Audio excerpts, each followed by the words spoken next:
everybody, Will here from Mature Minded Gamers, and today we're going to be bringing you a review of Tainted Grail, The Fall of Avalon by Awaken Realms, a 1 to 4 player game that plays in around 60 to 120 minutes for ages 14 and up. The game reminds me a lot of Seventh Continent as well as Fallout. It does have some pros and cons as far as the component quality gameplay, so let's take a look at how the game works. We'll be right back with our final thoughts. Alright, so for the first thing we're going to do in Tainted Grail is we are going to be setting up our character. For the first time you play, you've got a setup side on this recessed player board. One has the actual playing side, and then one has the setup side. And you've noticed that you've got different stats: aggression, courage, practicality, spirituality, caution, and empathy. We have 2 in aggression, we have 1 in courage, we have 1 in practicality, 1 in caution, no empathy, and no spirituality.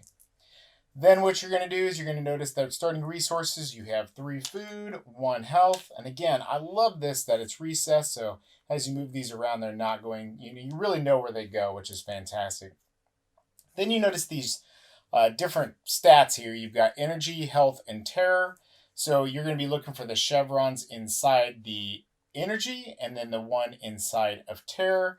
Then you're going to be taking this really cool T marker here and you're going to be placing it in the health stat. So as health goes down, you notice that then this can't go past it, which is really awesome. It's a good way to track everything. And as you're getting weaker, you're going to be having less energy and easier to go crazy and you get terrored.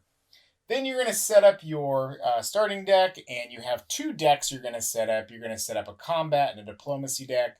The combat cards are just that. You'll be using those for combat. There are 15. You look for the cards that have the banner with the corresponding player color board. So this is the blue player board. So we'll be looking for the blue cards. So we got 15 of those, setting those to the left. And then you also have diplomacy. Again, just more of the diplomat side. You'll be looking for the same thing in your player color, which is again blue. There are 15 of those. This is the thing that kind of really confused me when I was setting this up. It says 1 of 25, and I was thinking, okay, maybe these are the upgrade cards. And then you have the same thing, but they have the character's name, and they're 1 through 15. Well, I was thinking, well, man, these are the starting cards. And this is where I got really confused at the beginning the first time I set up. And the first time I played, I was like, man, this game is really easy. It just, because I wasn't set up right. So make sure you pay special attention to that. You use 1 through 15 of the 1 through 25 cards to set up your initial decks. Give those a good shuffle and then place them where they go.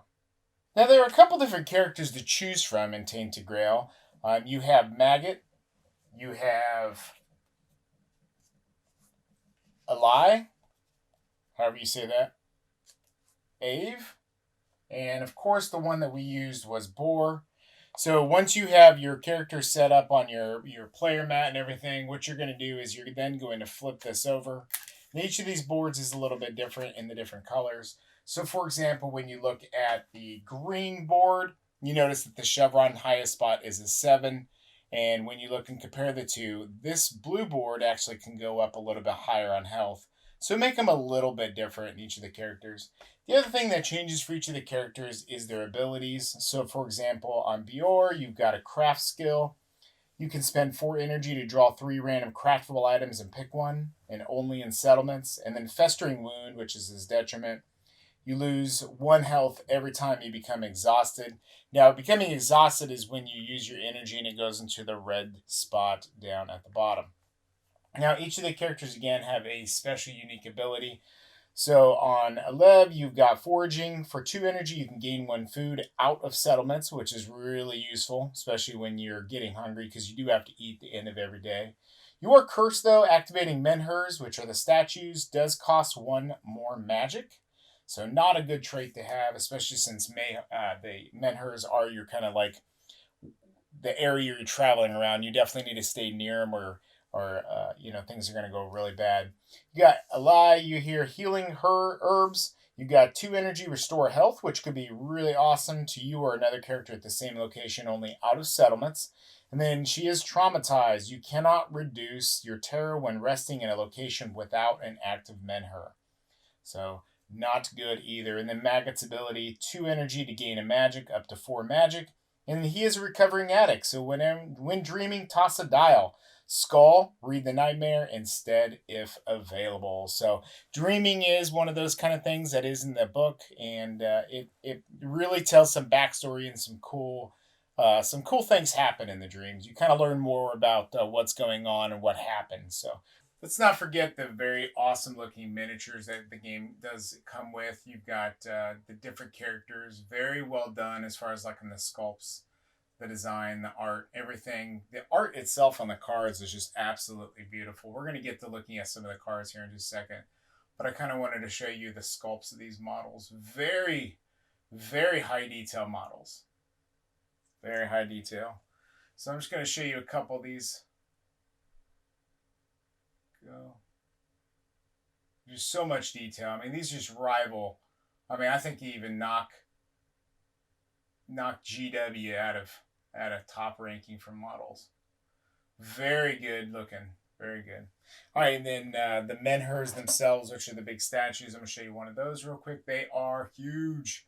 So let's kind of compare those to one of the characters. So they do look pretty good. They are large, and we're going to get into something that I want to talk to you about as far as locations. So let's go ahead and dive into that and take a look. So once you've got your character built, you're going to be going to the different scenarios and playing them. We're going to be taking a look at the start here that it talks about. It's just a good one-player introduction on how to play. It does a very good job of telling you everything I talked about as far as like setting up the cards. It also goes into the setup of these encounter decks. And it even starts you off with your first encounter card that goes over the different stats and what everything means and how you accomplish that. When you set up after that, I mean, you're going to be setting up your locations. And, each of the locations, you would be careful not to look at the back. The cards themselves do have a little bit of story on them. I mean, the meat and potatoes, though, of the actual story is in this huge, huge encounter book. And it goes over every single one of the locations and different things that can happen.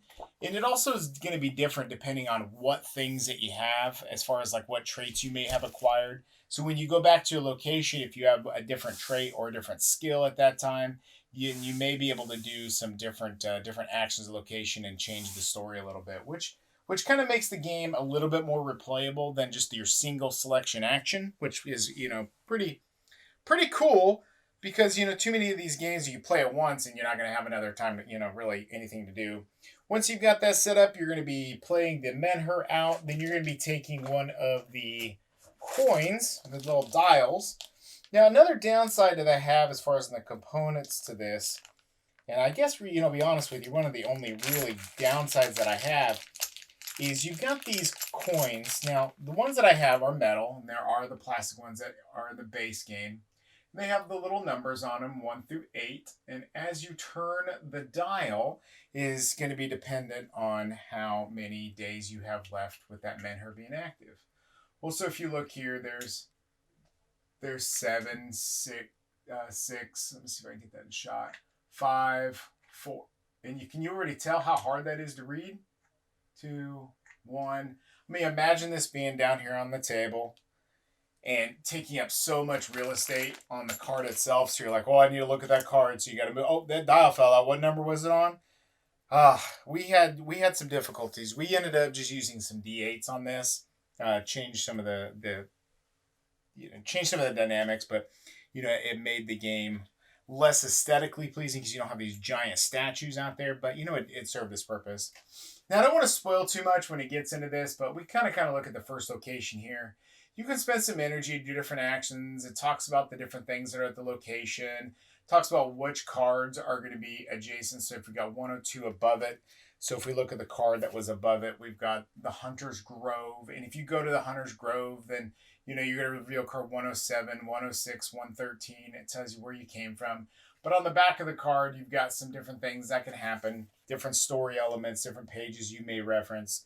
And it really unwraps and evolves as your characters decide, hey, we need to go here, we need to do this, and what skills or what tests that you have can really change things. So you're going to be taking your miniature and you're going to be traveling around the board, deciding, how much energy do we want to spend to go here? How much energy do we want to spend to do the events? Like if you want to do chores for the townsters, you gain a 1 rep. Now the reputation is just a different type of currency that you have. So depending on how much rep you may have, then you may be able to have do different events when you're going through this huge journal of things. Now, game also includes these really cool save sheets. So as you're going through the story, you're going to be able to kind of keep track of the different characters, the different members, the different menhers you've unlocked, the different guardian locations, player notes, all your different cards and upgrades, and then all your different statuses. So when I was talking about before, if you had, let's see, Tingerroot Knowledge 1, for example, and then when you're going through the story, and it may say, if you have Tingerroot Knowledge, then read this entry. So you'd have to look at the back here and look, well, do I have this box checklist? We do. Great. Let's read that part. If we don't, no, we don't have it. So, we move on. So just something more to look forward to kind of change the game. Action overview of the different things that you can do for the different amounts of energy. For example, you can explore, you can travel, take a location action depending on how much it says. So like at that 101 location, to be able to help the townsfolk. Chores for the townsfolk. Use 1 energy, you do gain a rep. You can only do it once per day.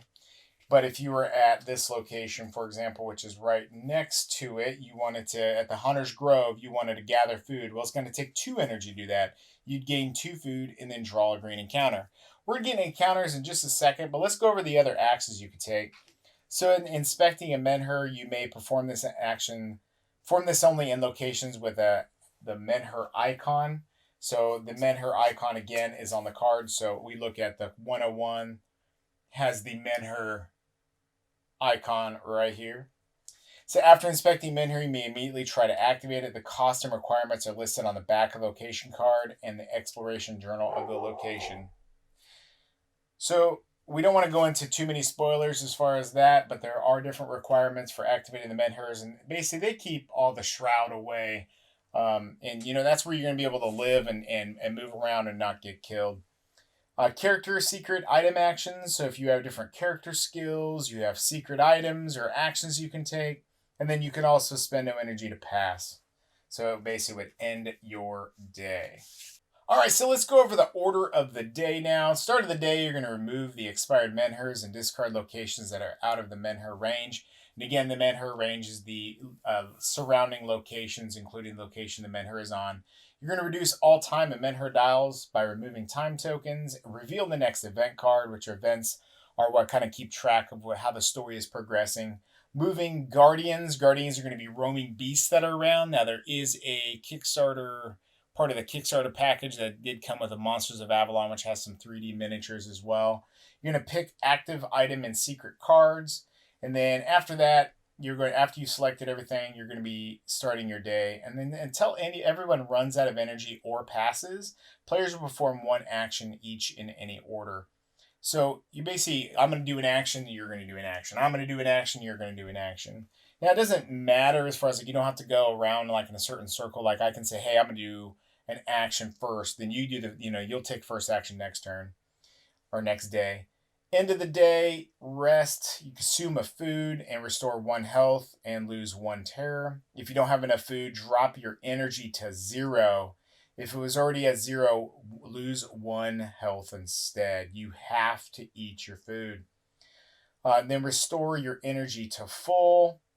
If you're exhausted, restore 4 points of energy instead.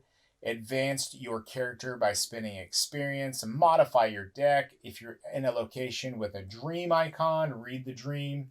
Let's take a look at what the dream icon was, which is this blue one here, and then a settlement icon as well. And then if you are going insane, read the nightmare instead, and then start the next day, which is go back to step 1. All right, you do also have a icon glossary card that is included, which has action icons, continue the exploration journal, resolve immediately after entering the location, energy, health, terror, menhirs, dreams, unfriendly settlements, and friendly settlements. And then character advancements, which you can expend your experience on. And then combat and diplomacy icons. So there's a lot going on in combat and probably the biggest meat and potatoes of this game. So let's go over that now. All right, so we are going to be doing an example of an encounter. We are going to be doing a green encounter for this example. Green encounters are typically food, while gray encounters are typically wealth. Purple are the supernatural, and blue are typically the non-combat encounters. Now, the really cool thing about this is you have the different encounters have the different symbols right on the top. And you know, as far as like the difficulty of the encounter, because like when you're setting up a single player game, you're just going to be looking for the single dashes up there. They go all the way up to 4. And then as the story progresses, those are going to be changing as well. But we're going to be going and taking out and fighting this this glade here, which has 3 health. It has the practicality stat off of the chain, and then an X off of the link on the bottom. So the first thing that we're going to do is we're going to draw 3 cards from the combat deck. Okay. If we had 4 characters, 2 cards, and then we're going to be checking the enemy traits. So we're going to look at this enemy here, and it's got an enemy trait of Opportunist. Now, Opportunist says if a player doesn't play at least 2 combat cards in step 2, apply the opportunity attack. So we really have to make sure that we play 2 cards in this combat if we are going to stand a chance of it, not opportunity of running away. We will loot 2 food if we successfully complete this one. All right, so the 3 cards that I drew were Throw, Final Blow, and Risky Attack. So again, the starter cards are the ones with the flags at the bottom. Okay. So what we have to look at now is we have to look at practicality. Do we actually have a trait in practicality? Yes, we have our 1 pip. Okay. Now, why do you have 2? Well, there are some cards that you'll notice this risky attack has 2 for aggression as opposed to 1 in aggression. Or this one here, to chain off of this risky attack, I have to have 2 in practicality. Well, I don't have 2 in practicality. I just have the 1. So this is where kind of like the trickiness comes into play of which cards to use, how do you level up, and how do you advance your character. So after we've drawn our 3 combat cards, we've checked the enemy traits, we're going to pick the active character. Well, obviously that's going to be S of Bjor. And then we move on to the character activation. Any delayed abilities, removing time tokens from cards, resolving any abilities triggered by time token removal. And then we get into the play cards or receive opportunity attacks. All right, so first up, we're going to be playing any 1 combat card from your hand. So first off, what I want to start us off with here is I'm going to start us off with a very risky attack. Now, I'm going to be chaining this one because it's got 1 into my practicality. So that's going to give me 1 success in this combat. It does not give me 1 because while this does chain at the bottom, there's always a guaranteed chain at the bottom. There is an X at the bottom here, meaning it does not chain off of that. It does not give me a success. Okay? After I've played my combat card, I can play any number of additional combat cards. Each additional card needs to be connected to an existing chain. Okay? With the bonus icon, which you'll notice right here, the bonus icon. So if I play this throw card, it's going to chain, and I know it'll work because I've got 2 pips in the aggression stat. I only have 1 pip in practicality, so that does not give me a success. Okay? So that will give me 1 there. And then this at the bottom says 1x red success. So I'm going to be gaining total of 3. Okay? So after that, after I'm done, I'm not going to be playing any other cards because this card, if you'll notice, I can't use Final Blow because this one doesn't have a link to chain off of. While it does have that bonus icon symbol, it doesn't chain off anything. So after that, I perform a victory check. Do I have a total number of successes equal to the enemy's strength? I do. So when I do a victory check, I come down to the bottom. I count markers in the combat pool. If their number is equal to or higher than the encounter value, you win the encounter. I would loot 2 food. I'd take 2 success cues, put it in my food pool, and I would discard my cards. Shuffle my combat deck. And I would go on again, having successfully defeated this encounter, and continue my adventure. Now, in other combats, you may not be able to successfully complete everything as far as like in one enemy, like 1 blow, right? So let's take a look at something a little bit more advanced. We're going to be going and showing you one more spoiler here of a weird bear, okay? So let's say, as I'm going through and I'm doing this combat, let's see what I can kind of chain off of here. Let's say I started off with Final Blow, because that's, maybe something I had that wanted to start. So we've got that here. And so I've got 3 successes. So boom, I hit him for 3. I don't have anything else that I can chain that off of. And then when I look at the next thing is if you didn't play any cards, resolve the opportunity attack listed on the encounter card, then draw 1 combat card. Well, I did play a card.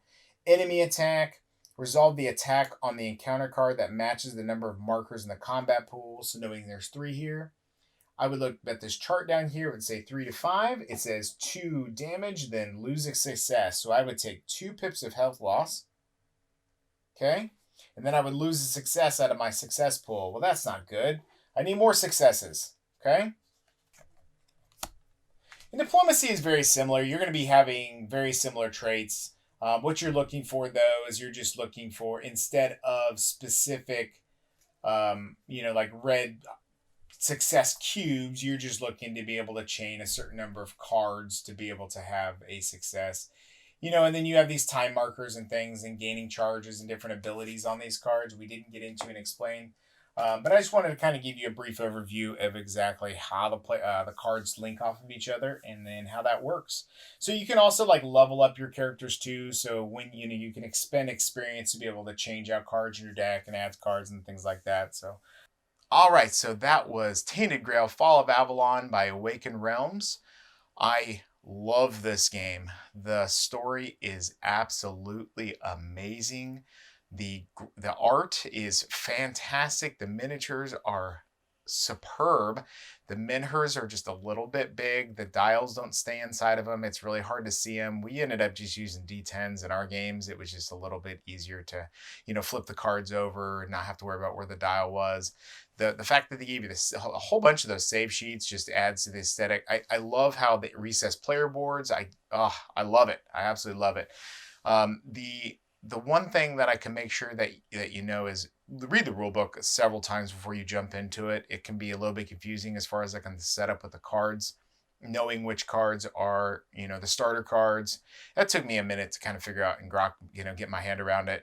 And then combat, it's tricky at first, but once you get it, it flows. It flows. Same thing with diplomacy. I want to give them, Awaken Realms props on this for the fact that, they took a different idea and a different approach to how combat can work as opposed to just chucking dice. And I think they really have something here. Well, it's not for everybody because I know a lot of people do like chucking that dice. It's fun. It's thoughtful, it's provoking, it's strategic, and that's just the way you can also level up your character, and spend that experience point. So a fantastic production, all in all, a knockout of the park. So high recommendation for us here at Mature Minded Gamers. But hey, if you like this video, please hit that subscribe button. Be sure to check out all of our other great content on maturemindedgamers.com. We do video games, board games, and much more. So until then, everybody take care.